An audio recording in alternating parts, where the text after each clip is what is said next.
What's good? It's your boy, Thee BlackAnglosaxon, your favorite neighborhood political scientist, and I'm back again with another episode from the hood to the hill. Today, we're going to be talking about your boy, Stephen A. Smith. You know, I'm sure everybody has seen it. I don't think there's anybody who hasn't seen it, but for those who have not seen it, your boy Stephen A. is doing Stephen A. Smith stuff. Again, some of the stuff I agree with, some of the stuff I typically don't. Most of the stuff I typically don't. But, you know, we're just going to jump into it because I don't necessarily even think that I want to spend too much time on it and mess our brains up like this. For what it's worth, I wanted to have a conversation about it because I think it's important for us to know how to not like a person, but also understand when they are actually saying something that is correct. So we're going to jump into the first video. This first video is him just being a straight clown. But here we go. So this your boy, this your guy, our man's, it's the Stephen A. And now he's married. He's not allowing it. That's happening. Hold on, no. That's what. If I'm married and my wife is going to join trolling her ex, go back to his ass. Because clearly you don't belong with me. What you worried about him for and you with me? Also, too, Stephen A. Smith, I think you had some marriage advice for me. Is that right? Or well, you know what? Listen, I did it. People, headlines are headlines. We can get into that another time. But I was hoping you were going to be here. But I'm not. Oh no, I am not qualified. Me. Well, you hadn't been married before, right? I am married. No. See. Okay. Yeah, because I give advice to plenty of founders who want to build billion-dollar companies, and the reason I do that is because I build billion-dollar companies. Yeah. So I generally try to stay in my lane as advice. Then we'll talk marriage advice later. I'm doing 13 years strong. We got deal. You. Thank you very much. Atlas NYC 2-night event in New York. Incredible. Stephen A. folded like fresh lunch. Hey, it ain't funny as shit. Hey, nah. Hey, for real though, I thought that I just had to play that because your boy Stephen A, man, he is with all the tomfoolery all of the time, man, and then he just say everything. And this is just, I wanted to talk about it because it's an example of what I mean by, if you checked out my last video that I dropped, we were talking about how elders and how certain people have smoke for certain demographics, especially when it comes to us with the black on black situation. But when it comes to actually addressing other groups of people, especially other groups of people who people have perceived to have power, they don't necessarily carry that same smoke or that same energy. And I think Stephen A is an example because a lot of people, as funny and hilarious as it is, you got a lot of people in these spaces who operate like that. You got a lot of activists in these spaces who operate like that. You got a lot of people when it comes down to it and what needs to be said has to be said, they don't say it. And what makes Stephen A situation, a lot worse is because he got on TV talking about a situation he probably had no business talking about, especially in a public forum when you are a sports commentator. Like, that's not your lane. Get it. Everybody is entitled to their own opinion, but some opinions, especially when it come down to certain topics, just aren't necessarily. We got to begin and be able to ask ourselves, like, one of the things that we got to get really good at when we having and doing certain things is the question is not can I, it's should I. Not can I, it's should I. Because we can do typically whatever we want, but it comes down to should I do this thing, especially if this thing has an impact on people in maybe a negative way or a way that I might not or might not intend, especially if you are having a conversation around, people's personal lives. Now, I'm not one to say that Stephen A is all the way wrong when it comes to maybe the sentiment. But the reason that I wanted to kind of parse through this is because he is right on some things, but you know, most things he's wrong on, most things he's just loud on. And part of his image is that. Now, me personally, I'm not offended. I think it's hilarious because I don't expect anything other than Stephen A. I mean, anything other from him, because he was the same person that said that, you know, he wake up every morning thinking about how he can make his bosses more money. You know, this is a person who has been on the record for saying that they are this type of person. And, you know, it's just kind of sad to see because these are the same type of men who will say that, you know, they stand on their square. And that's a perfect example of not standing on your square, right? Now, you know, anybody who knows Stephen A has a lot of opinions, too many to even talk about. And I'm not going to really inundate y'all with all of the tomfoolery. And I really just want to get into the next piece. So yeah, this next video is him talking about, you know, Jasmine Crockett and how she needs to navigate this Trump era. And, you know, everybody has their feelings about Trump. Everybody has their feelings about the Democratic Party right now, and then how people should be approaching the situation from all different sides. Again, Stephen A is a person who always brags about his wallet size.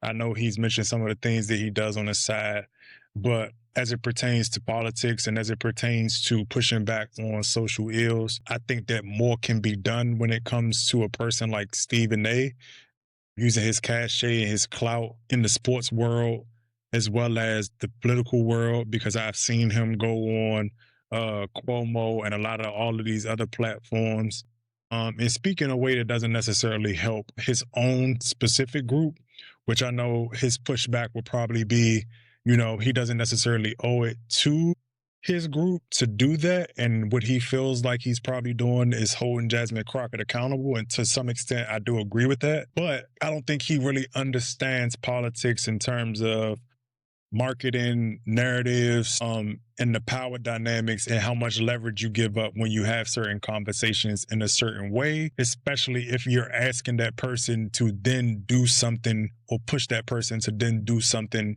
in a particular manner, in a particular way. When last time I checked, I think Stephen A said that he was not a Democrat, not a conservative. He might be independent. I don't know. But let's get into it. This is the other video that I wanted to kind of...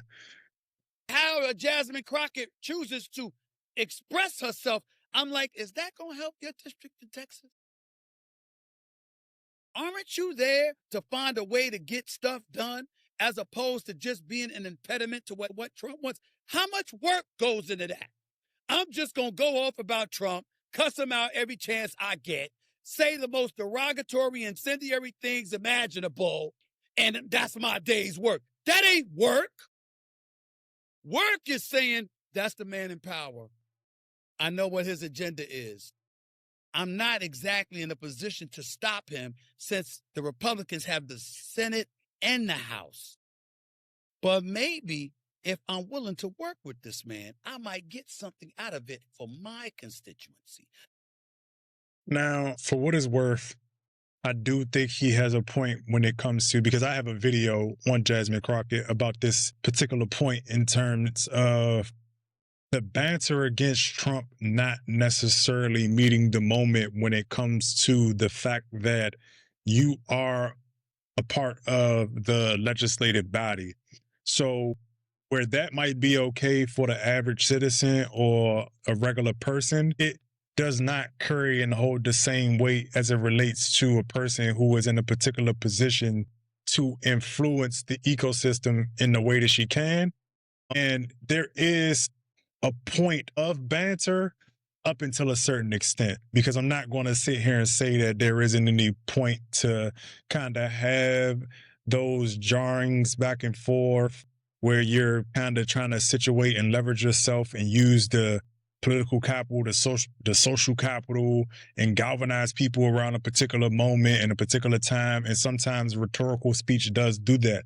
So I'm not here to say that has no place. But I think what happens is, and what he's alluding to, which I do think he's correct, is that all people are doing is pushing back on Trump rhetorically. A lot of what is happening and taking place is that Trump, for what it's worth, I don't agree with his policies. I don't agree with how he's moving.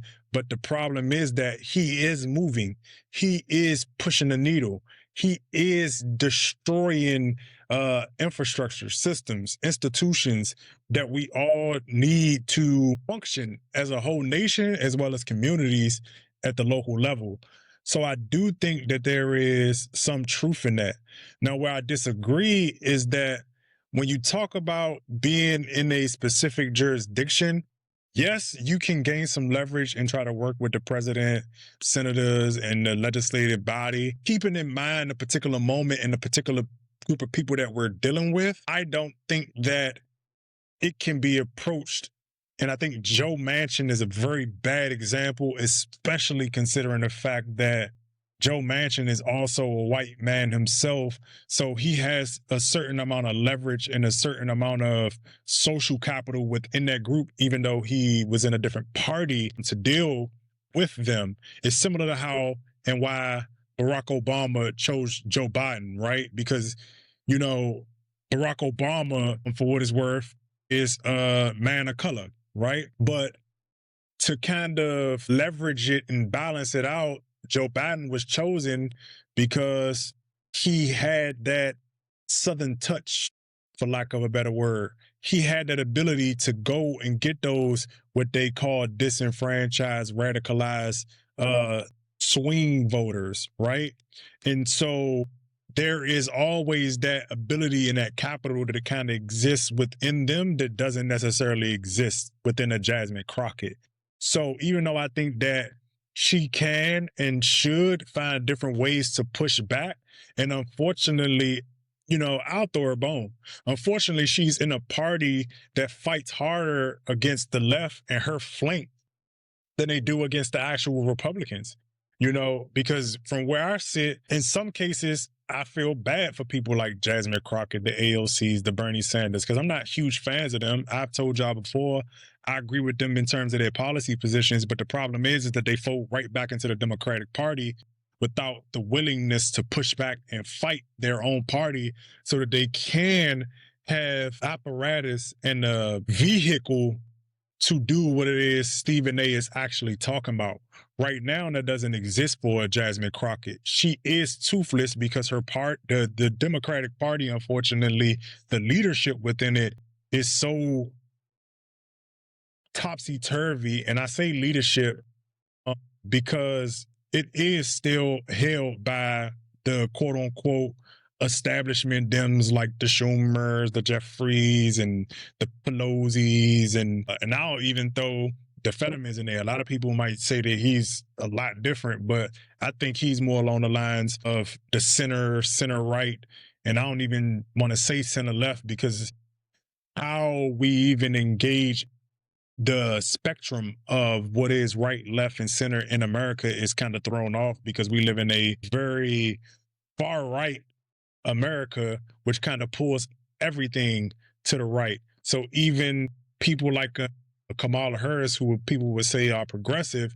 truly are really center-right when it comes to their policy positions and how they actually govern. Because you can have certain policy positions, but how you govern is completely different. So, you know, he's not wrong on that. He's not wrong on that. And I think people going off on him for that particular point and saying he should be canceled is kind of crazy, but let's go ahead and continue. Just like Joe Manchin said, he's there to represent, or was there for 15 years to represent, the people of West Virginia. She's supposed to be there to represent the people of Texas. I don't know. Maybe that just sounds ignorant because it's so simple. But it ain't that damn complicated. We make it complicated. Damn, it's frustrating. It really can be. And so the other thing is, too, I understand that frustration, but I think the other thing is that, you know, a lot of people may talk about the level of condescension that he spoke with, but I think that, you know, the Democrats, as well as a lot of all these highfalutin and bougie people who be walking around thinking that the grass, you know, or the sun don't set on them and it's set on them and everything just revolve around them, I think a lot of these people, get mad and upset when people say anything to them because they believe they're above any type of reproach. And that is unfortunately one of the problems, because you got Stephen A who is saying this, but again, Stephen A probably isn't the best messenger, considering the fact that you don't really stand for anything, or I haven't, again, as a man, I haven't heard you stand on anything. You may do outside of money, because I mean, I get it.